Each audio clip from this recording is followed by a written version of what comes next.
माइती घर पुगेर विभिन्न मुद्दाका पीडितहरूको गुनासो सुन्दै गृहमन्त्री सुदन गुरुङले माइती घरमा आफ्ना विभिन्न माग राखेर बसेकाहरूसँग विवरणहरू संकलन गरेका छन्।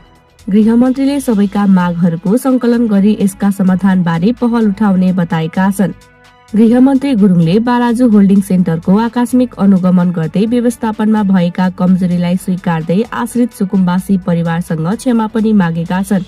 साथै उनले प्रभावितलाई उचित विकल्प दिन र स्वास्थ्य सुरक्षाका लागि तत्काल आवश्यक व्यवस्था गर्न पनि निर्देशन दिएका छन्।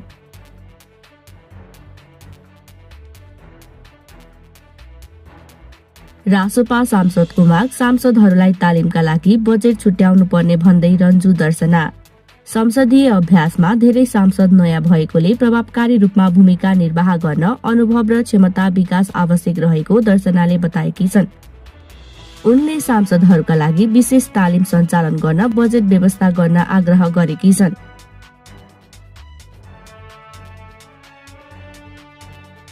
हेटौडा अस्पतालमा शल्यक्रिया सेवाको विस्तार। हेटौडा अस्पतालको नयाँ भवनमा सुविधा सम्पन्न अपरेसन थिएटर सञ्चालनमा आएको छ, जसमा हेटौडा अस्पतालले एकै साथमा 4वटासम्म शल्यक्रिया गर्ने क्षमता हासिल गरेको छ, जसले सेवा विस्तारसँगै बिरामीको प्रतीक्षा समय घट्ने र उपचार पहुँच सहज हुने अपेक्षा गरिएको छ।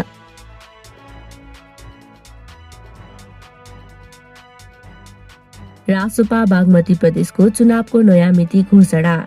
राष्ट्रिय स्वतन्त्र पार्टी बागमती प्रदेशको प्रथम अधिवेशन अन्तर्गत स्थगित गरिएको निर्वाचन प्रक्रिया पुनः सञ्चालन हुने भएको छ। पार्टीका अनुसार आगामी जेठ 30 गते शनिबार निर्वाचन गर्ने गरी नयाँ मिति तय गरिएको छ।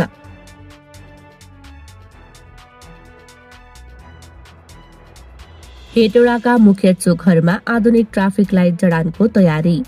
बागमती प्रदेशका मुख्यमन्त्री इन्द्रबहादुर बानियाले प्रदेश राजधानी हेटौडाका मुख्य चोकहरूमा आधुनिक ट्राफिक लाइट जडान गर्ने तयारी भइरहेको जानकारी दिनुभएको छ। उनका अनुसार बढ्दो सवारी चापलाई व्यवस्थित बनाउन, ट्राफिक व्यवस्थापन प्रभावकारी बनाउँदै सडक सुरक्षामा सुधार ल्याउने उद्देश्यले यो योजना अघि सारिएको हो।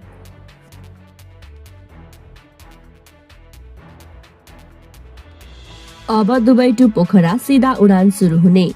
फ्लाइ दुबईले आगामी सेप्टेम्बर 23 देखि दुबई इन्टरनेसनल एयरपोर्टबाट पोखरासम्म दैनिक सीधा उडान सञ्चालन गर्ने भएको छ।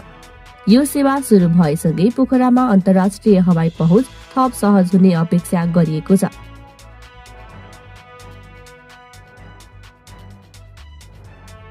ऊर्जा क्षेत्रमा कड़ा कदम, 38 जलविद्युत आयोजनाको अनुमति रद्द सिफारिस। ऊर्जा मन्त्रालयले लामो समयसम्म पिपिए भएर पनि काम अघि नबढाएका 38 जलविद्युत आयोजनामाथि कडा कदम चाल्ने तयारी गरेको छ।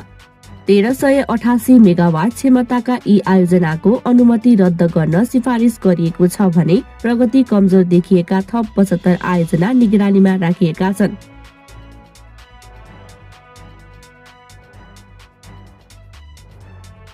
न्यायको माग लिएर मन्त्रालय पुगे सुजन विक। श्रीमतीको मृत्युमा अस्पतालको लापरवाही भएको दावी गर्दै न्यायको माग लिएर मन्त्रालय पुगेका सुजन विकसँग गृहमन्त्री सुदन गुरुङले भेटवार्ता गरेका छन्। उक्त घटनाबारे छानबिन गरी दोषीमाथि कानुनी प्रक्रिया अघि बढाउन सरकारले निर्देशन दिएको बताइएको छ।